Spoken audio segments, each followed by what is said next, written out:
నన్ను యూఎస్‌లో ఏం మిస్ అయ్యావని అడిగితే టాప్ 3లో మా మమ్మీ చేసే చికెన్ కర్రీ ఉంటది.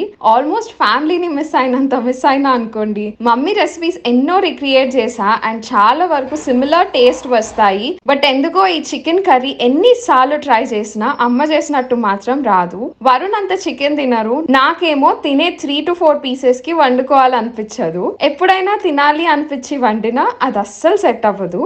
ఇంకేముంది, ఇండియా వచ్చిన వెంటనే చికెన్ చికెన్ అని కలవరించా. నా బాధ భరించలేక ప్రేమతో కూడా అనుకోండి చికెన్ కర్రీ చేసింది మమ్మీ. అంత కాంప్లికేటెడ్ ఇంగ్రీడియంట్స్ ఏమి ఉండవు, బట్ టేస్ట్ మాత్రం అదిరిపోతుంది.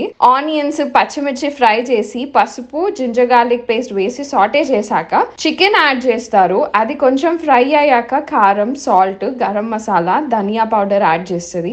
ఆల్మోస్ట్ ఫ్రై అయ్యాక ఒక టొమాటో చాప్ చేసి వేస్తుంది. నాకు ఆ ఫ్లేవర్ చాలా ఇష్టం. ఇంకేముంది, స్లో కుక్ చేసి చికెన్ మంచిగా కుక్ అయినాక స్టవ్ ఆఫ్ చేసుకొని లెమన్ జ్యూస్ యాడ్ చేసి మంచిగా సర్వ్ చేసుకొని తినేయడమే. టేస్ట్ అయితే అదిరిపోయింది, కానీ నాకు కొంచెం కారం అనిపించింది. యుఎస్ లో కారం చాలా తగ్గించేసా. ఫుల్ రెసిపీ మళ్ళీ వీడియో పెడతా, సబ్స్క్రైబ్ చేసుకోండి కదా. Thank you for watching.